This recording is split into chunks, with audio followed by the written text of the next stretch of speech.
मैं आपको बताऊंगा कि कॉन्टैक्टर क्या होता है। ये देखें, आपके सामने एक कॉन्टैक्टर पड़ा है। ये कॉन्टैक्टर होता है, एक्चुअली ये कॉन्टैक्टर होता है एक स्विच। और हम किसी भी लोड का जो 3 फेज की लाइन होती है उसका, जैसे मोटर है, उसके 3 तार हम इधर लगाएंगे, 3 तार इधर मेन के लगे होते हैं। ये जब तक कॉन्टैक्ट इधर नहीं करेगा तब तक हम इसको ऑपरेट नहीं करेंगे। और ऑपरेट ये होता है, देखें ये मुख्तलिफ कैटेगरी के होते हैं। ये 220 का है हमारे पास इस वक्त, ये देख रहे हैं आप। तो ये 12 वोल्ट में भी होते हैं, 24 वोल्ट में भी होते हैं, और 380 वोल्ट के अंदर भी 440 वोल्ट में भी होते हैं कॉन्टैक्टर।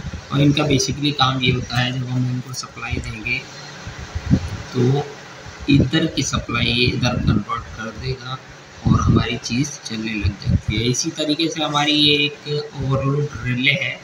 इसका बेसिक काम ये होता है कि यहाँ से हम ये देखेंगे तो ये इसके पॉइंट है, ये नॉर्मली तौर पर क्लोज होते हैं, यानी ये सप्लाई इधर दे रहे होते हैं, ठीक है। लेकिन इसको ऑपरेट करने के लिए हमने यहाँ से फेज लेकर इधर देना होता है।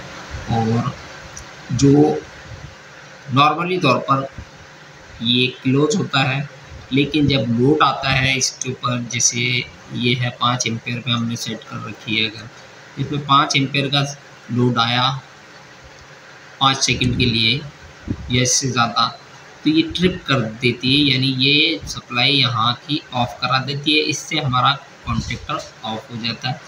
इसके कनेक्शन हम कॉन्टैक्टर की कॉइल को ऑपरेट कराने के लिए देते हैं। तो इसीलिए इधर नॉर्मली तौर पे अगर हम फेज देंगे यहाँ, जब ये ट्रिप करवा देगी तो यहाँ फेज आना बंद हो जाएगा, जिससे कॉन्टैक्टर उठ जाएगा। ये हम सेफ्टी के लिए लगाते हैं, ताकि हमारी कोई मोटर लोड ले रही होती है तो इसलिए हम इसको लगाते हैं, ताकि अगर कोई मोटर, जैसे हमने 3 एम्पेयर पर सेट कर दी है, 3 एम्पेयर से ज़्यादा लोड देगी तो ये ओवरलोड हमको उस मोटर को स्टॉप करा देगी। जो लोड आ रहा है तो उस मोटर को हम फ़ौरन चेक करेंगे, आया इस बेरिंग का मसला है या मोटर की कोयल का मसला है, जो भी मसला होगा उसको हम रिजॉल्व करके फिर ये काम करेंगे, ठीक है। उम्मीद है आपको ये दोनों चीज़ें समझ आ गई होंगी कि कॉन्टैक्टर और ओवरलोड क्या होती है। तो इंशाल्लाह अगली समझ आ गई होंगी कि कॉन्टैक्टर और ओवरलोड क्या होती है। तो इंशाल्लाह अगली वीडियो में मैं आपको इसको रिपेयर करने का भी तरीका बताऊंगा कि किस तरीके से ये रिपेयर होता है। मैं खोल के आपको सारी चीज़ें दिखाऊंगा इंशाल्लाह अगली